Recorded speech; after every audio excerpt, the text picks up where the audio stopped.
nígbà táwa gbé fíìmù lọ sí London, Manchester, tá gbé fíìmù lọ sí America, New York, Ìyábọ̀ Òjó mọ̀ pé tó bá dijọ́ kan òun náà máa ṣe fíìmù, òun náà máa lọ sí America.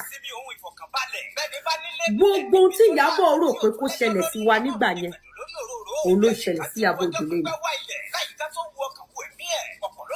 Orí pé ńgbà tí Ìyábọ̀ Òjó dé New York, ṣé o rántí ńgbà tí mo ṣèkó mọ ní New York, ṣé o mọ tí Ìyábọ̀ Òjó àti Esabod ṣe fún mi àti Dorcas lọ bèrè nǹkan tí àtàgbà tí mo ti. Ẹ̀yin tèmi, ẹ̀yin èèyàn wa, arábìnrin tí a mọ̀ sí Yèyé Mẹ́ṣọ̀ ó ti jáde fún Ìyábọ̀ Òjó, ó bú gidi gan, ó fún lépè, ó tún sọ̀rọ̀ nípa Akeem ọkọ àwọn single mother, ó tún sọ̀rọ̀ nípa rẹ̀, ó tún ṣẹ́ ìpè fún ìyá rẹ̀. Ẹ̀yin èèyàn wa, wàhálà kan ló rún gbogbo báyìí.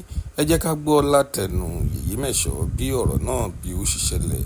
Lizzy Anjorin ó fún wọn ní èpè ní oríṣiríṣi, ó ti yá, ẹ jẹ́ ká wò ó. Ṣe kó mọ́ Esabod ti tán, Esabod ti yí padà díẹ̀, lọ bèrè nǹkan tí Ìyábọ̀ Òjó, Ràkúnmí Onígbáná àti Dorcas lọ bèrè nǹkan tó ń ṣe fún mi nígbà tí mo ṣe ìkómọ ní New York, kó wá padà wo nǹkan tó ṣẹlẹ̀ sí Ìyábọ̀ Òjó nítorí pé ó fẹ́ ṣe party ní the same New York.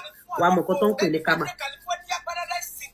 A mọ̀ pé oníka mẹ́jọ olórí burúkú onígbèsè, sórí gbogbo bí Akeem ṣe máa ń rúdù sáwọn èèyàn yẹn ní lọ́pọ̀ ẹ̀ ló máa ṣẹlẹ̀ sí ẹ.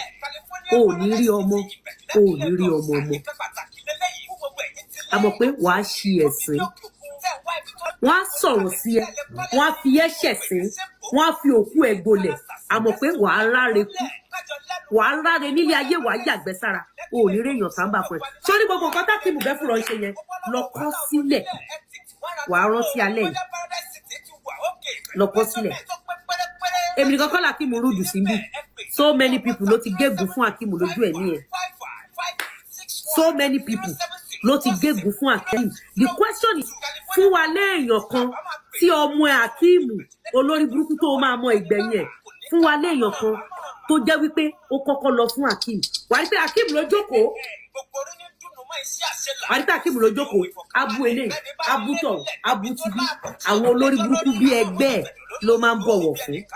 Àmọ́ àwọn tó ní ògùn tó dájú, tó ní èpè tó dájú, tó ní àfọ̀ṣẹ tó dájú, àwọn tó jẹ́ pé tó bá ṣẹ̀ nínú ayé o ò lè dídàdí jẹ ẹ̀ṣẹ̀ gbà, àwọn l'Akeem máa ń face. I hope you know that. Àmọ́ pé oníka mẹ́jọ amúrọ̀bà, olè oníjìbìtì. I hope you notice that. Oh, notice ẹ̀, oh, notice ẹ̀. Sórí ìpele mẹ́ta nílé ayé. Àmọ́ pé ìpele mẹ́ta nílé ayé. Sórí tó bá fẹ́ lọ ṣe èèyàn, àwọn ẹ̀dá kan wà tó ò gbọdọ̀ ṣe rárá. Mo sọ fún ìyá yín lókè lọ́hùn náà títí kò gbọ́. Òun ló gbadé, àgọ̀ ló sùn débi tó délé yìí. Sórí àwọn tó gbéṣẹ́ fún Esabod ní Ṣálì, àwọn tó gbéṣẹ́ fún Esabod, wọ́n ti lọ sílé babaláwo, wọ́n ti lọ sílé adáhunṣe, wọ́n mọ consequence. Torí pé wọn ò lè wá, wọ́n máa wá háyà. Àìmọṣẹ́ kọ ọmọrogùn ló mú torí bomi gbóná. Statement kan wà tí mo sọ fún gbogbo ẹ̀yin blackmailers. Follow